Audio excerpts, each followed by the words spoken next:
tuân trùm chu Pulen branch way me korin zai kan riak velenga an khuang pu a tui zia kamu hianin ti khopa khuang pu nei tha hi an van nei em kan riak chau don ani thirawang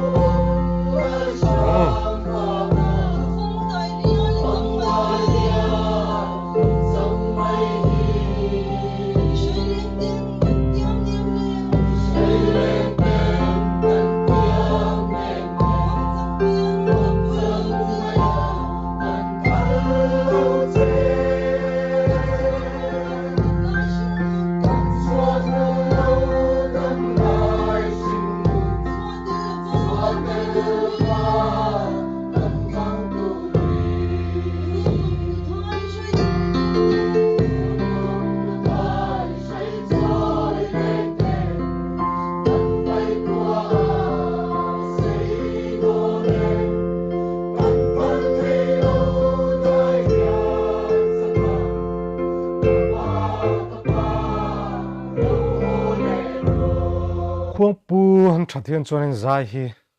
kal tha nung thin boka zai te nuam em mai ni mo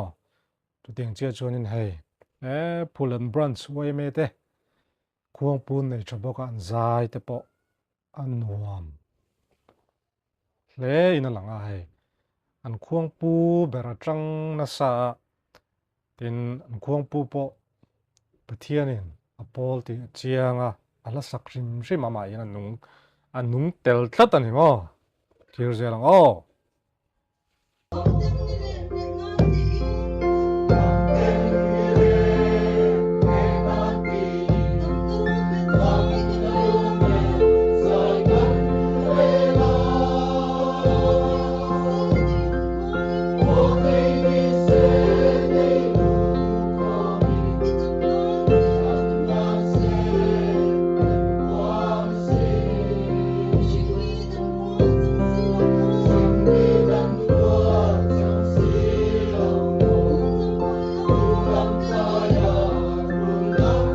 van zai hi van nuam don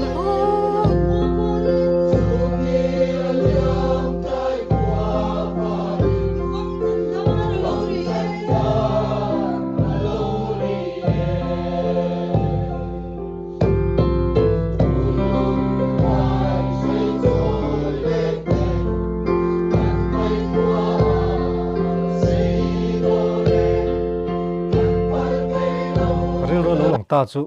ani nge ni lo chu ka shelava ama ro chu khuang pu hi zai ngai na tak ani kan ringot maya khuang pu thathian chuan in soita kan khanin a zai te po ala thu amin chen tir thina a hla kan feel vong mai thini mo khorin pathia khorin chaulo po pathian hla eng fakna hla po ni selangin zai hi anuamin mi maltin te po kan feel tlat thina ni mo ava han rau pui ta kem khuang pu tha boka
kohar chung te tan po hianin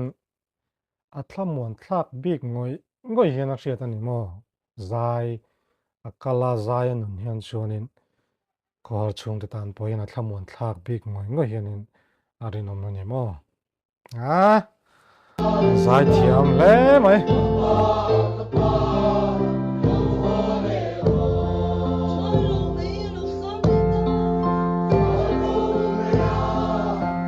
pui pek na abahan ro pui taka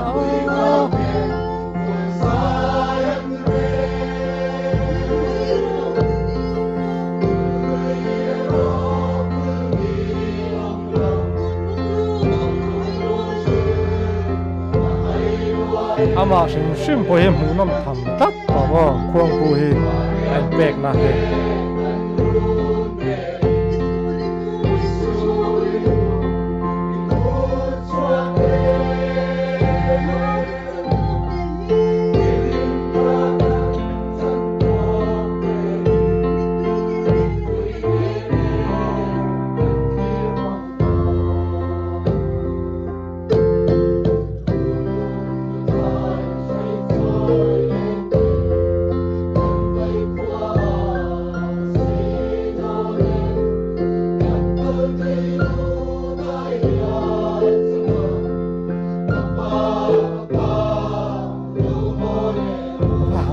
nal taka zai nung ka ti ve thlop ke ma chuan mo